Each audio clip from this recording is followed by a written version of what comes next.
안녕하십니까? 분주하고 소란스러운 세상 속에서 하나님의 고요하고도 깊은 음성을 듣기 위해 이 자리에 함께해 주신 모든 분들을 주님의 이름으로 환영합니다. 오늘 우리는 신앙생활의 가장 근본적인 질문 중 하나와 마주하려 합니다. 바로 어떻게 우리는 하나님의 뜻을 알고 그분의 깊은 진리를 깨달을 수 있는가 하는 것입니다. 하나님께서는 과연 어떤 방법으로 우리에게 당신의 마음을 보여주시는 것일까요? 이 깊은 묵상으로 들어가기 전에 잠시 여러분의 도움이 필요합니다.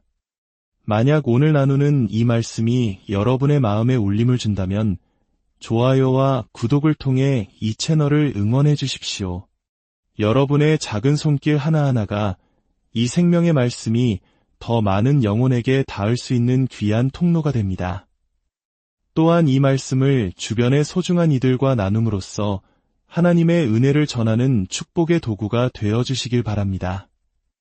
이 말씀을 듣고 나누는 모든 분들의 삶 가운데 하나님의 놀라운 평강과 은혜가 가득하기를 간절히 기도합니다. 자, 이제 에베소서 3장의 말씀으로 함께 떠나보겠습니다. 사도 바울은 이렇게 기록합니다. 이러므로 그리스도 예수의 일로 너희 이방인을 위하여 갇힌 자된 나 바울이 말하거니와 너희를 위하여 내게 주신 하나님의 그 은혜의 경륜을 너희가 들었을 터이라. 곧 계시로 내게 비밀을 알게 하신 것은 내가 먼저 간단히 기록함과 같으니 그것을 읽으면 내가 그리스도의 비밀을 깨달은 것을 너희가 알 수 있으리라. 여러분, 잠시 이 말씀의 무게를 느껴보시기 바랍니다.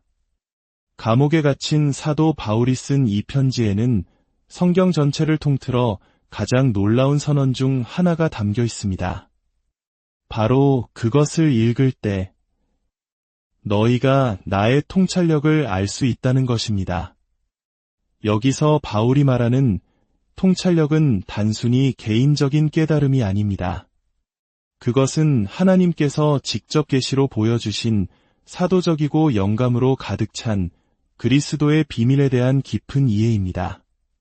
과거에는 선지자들에게 단편적으로 그림자처럼 희미하게만 알려졌던 그 비밀, 즉 이방인인 우리들이 유대인들과 함께 상속자가 되고 함께 지체가 되며 함께 약속에 참여하는 자가 된다는 이 놀라운 복음의 신비가 이제 사도 바울과 같은 거룩한 사도들과 선지자들에게 성령으로 말미암아 환하게 드러났다는 것입니다.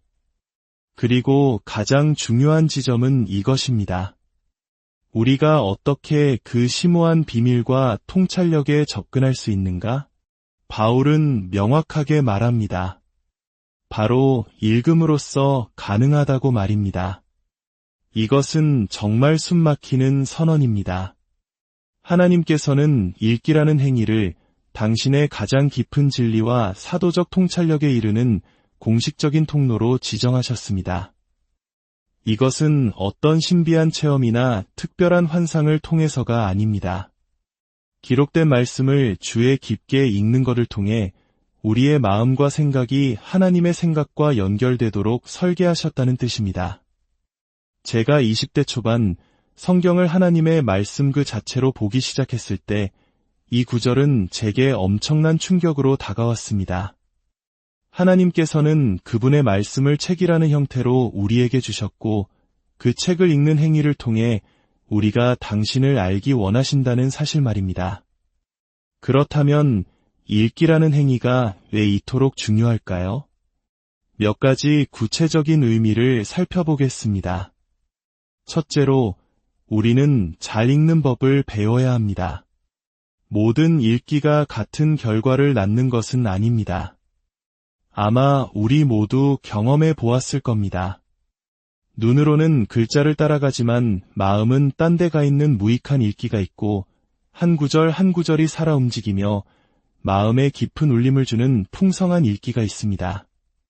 성경에 분명히 기록되어 있는 진리를 발견하는 읽기가 있는가 하면 몇 번을 읽어도 아무것도 보지 못하는 읽기도 있습니다. 바울이 말한 읽기는 후자입니다.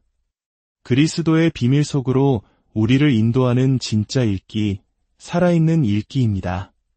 그렇다면 이 잘 읽는 것이 우리의 삶에 어떤 영향을 미칠까요? 에베소서 6장으로 넘어가 보겠습니다. 우리의 싸움은 혈과 육을 상대하는 것이 아니요 통치자들과 권세들과 이 어둠의 세상 주관자들과 하늘에 있는 악의 영들을 상대함이라. 그리고 바울은 이 무시무시한 영적 전쟁에서 승리하기 위한 하나님의 전신갑주를 설명합니다.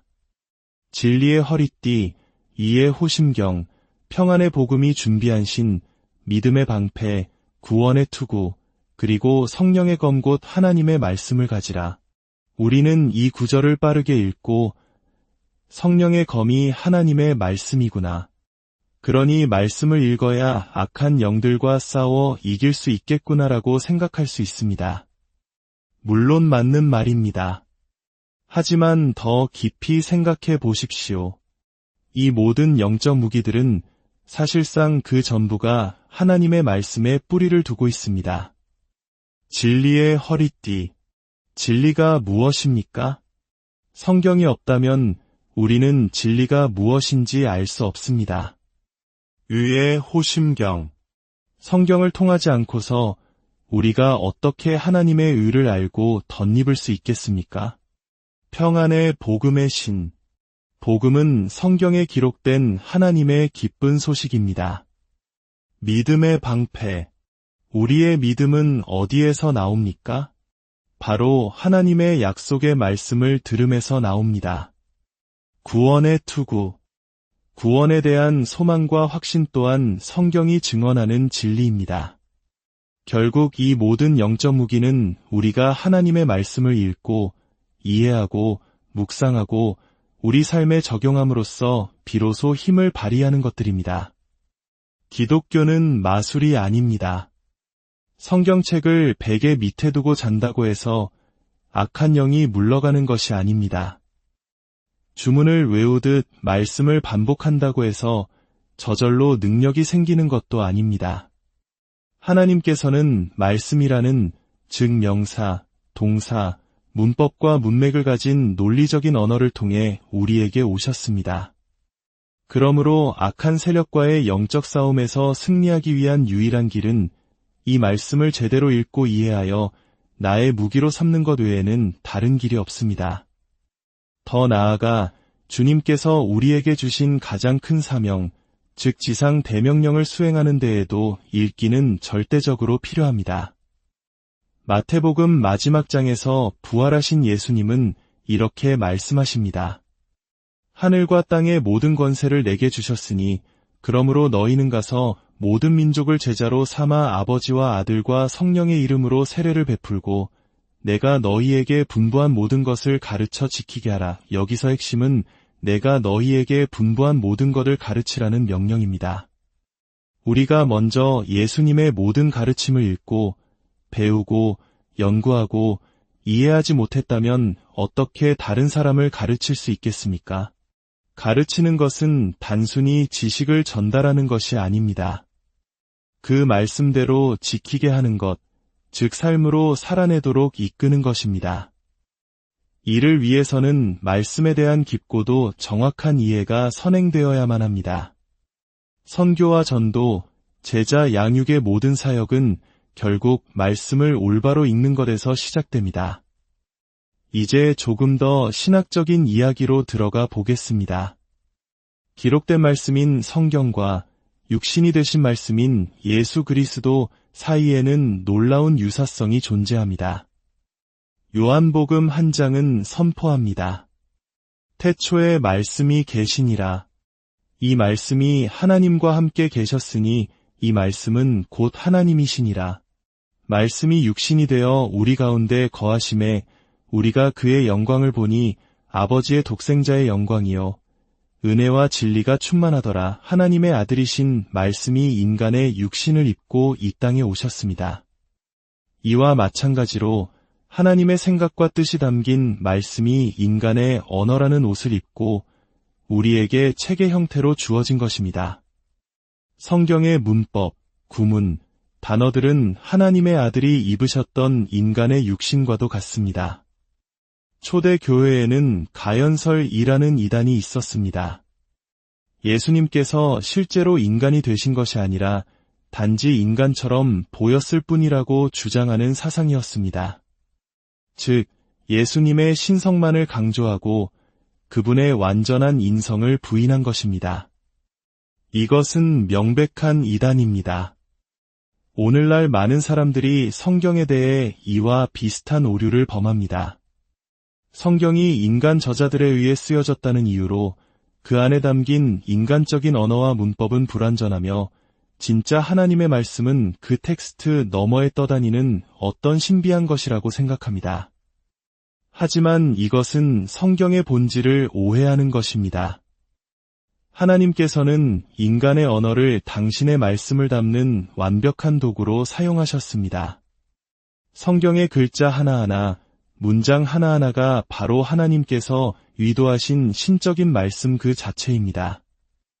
예수님께서 완전한 하나님이시자 동시에 완전한 인간이셨던 것처럼 성경은 완전한 하나님의 말씀이면서 동시에 인간의 언어로 기록된 책입니다.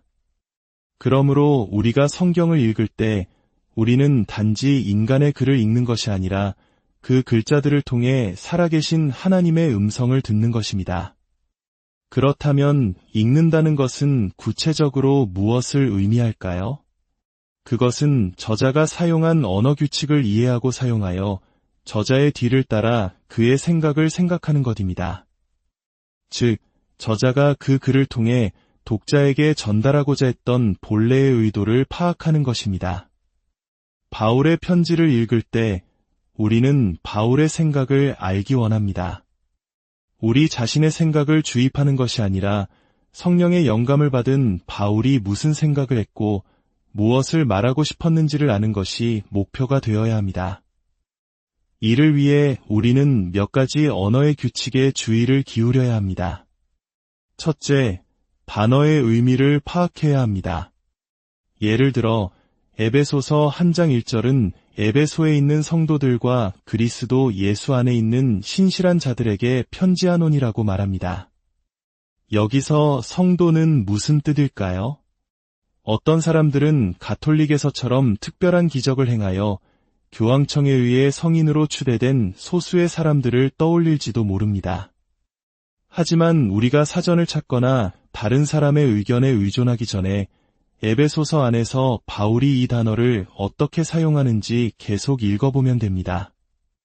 에베소서 4장 11대 12절을 보면 그리스도께서 사도, 선지자, 복음 전하는 자, 목사와 교사를 주신 이유가 이는 성도를 온전하게 하여 봉사의 일을 하게 하며 그리스도의 몸을 세우려 하심이라고 말합니다.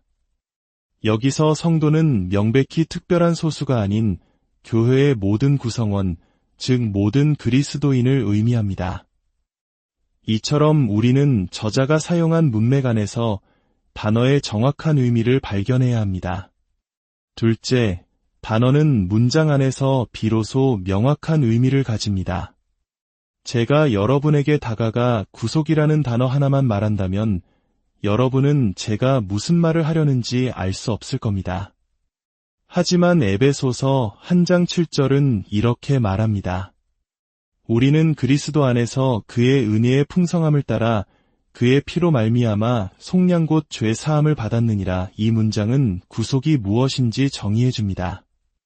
바로 죄 사함이라는 것입니다.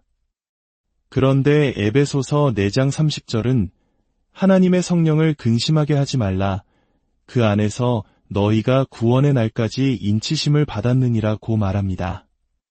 여기서 구원의 날은 미래의 일입니다. 그렇다면 구속은 이미 받았지만 또 미래에 있을 구속을 기다린다는 뜻이 됩니다. 이것은 우리가 이미 죄 사함을 통해 구속받았지만 장차 우리의 몸이 완전히 구속되어 죄와 질병과 죽음에서 해방될 그날을 소망한다는 의미입니다. 이처럼 같은 단어라도 문맥에 따라 그 의미가 확장될 수 있음을 이해해야 합니다. 셋째, 문장들이 서로 어떻게 연결되는지 파악해야 합니다. 저자들은 그러나, 왜냐하면, 그러므로와 같은 접속사를 사용하여 생각의 흐름을 보여줍니다. 에베소서 5장 18절은 말합니다. 술 취하지 말라 이는 방탕한 것이니 오직 성령으로 충만함을 받으라. 만약 이 문장이 술 취하지 말라 그리고 성령으로 충만함을 받으라였다면 이 두 명령은 별개의 것으로 느껴졌을지도 모릅니다. 하지만 바울은 술 취하지 말고 그 대신에 성령으로 충만하라고 말함으로써 이 둘을 대조시키고 있습니다. 즉, 세상 사람들이 술의 힘을 빌려 위로와 기쁨을 얻으려 하는 것처럼 우리는 성령의 능력 안에서 참된 기쁨과 위로를 찾으라는 강력한 메시지를 전달하는 것입니다. 말씀을 맺겠습니다. 성경을 읽는 것은 단순히 지식을 쌓는 행위가 아닙니다. 그것은 하나님께서 우리와 소통하기 위해 마련하신 거룩한 만남의 장소로 들어가는 것입니다. 그것은 치열한 영적 전쟁터에서 우리를 지켜줄 유일한 무기를 연마하는 훈련입니다. 그것은 이 땅을 향한 하나님의 위대한 사명을 감당하기 위해 우리 자신을 준비시키는 과정입니다. 오늘 다시 한번 하나님의 말씀을 펼치십시오. 단순히 눈으로만 읽지 마시고 마음과 생각을 다해 읽으십시오. 하나님, 이 말씀을 통해 제게 무엇을 말씀하기 원하십니까? 라고 기도하며 읽으십시오. 저자의 생각을 따라가며 그가 전하고자 했던 의도를 깊이 묵상하십시오. 성령께서 여러분의 눈을 열어 기록된 말씀을 통해 살아계신 그리스도를 만나게 하시기를 축복합니다. 그 말씀의 페이지들 속에서 지식이 아닌 생명을, 정보가 아닌 능력을 발견하시기를 소망합니다. 하나님의 말씀과 동행하는 여러분의 오늘 하루와 남은 모든 날들 위해 주님의 크신 은혜와 평강이 넘치기를 간절히 기도합니다.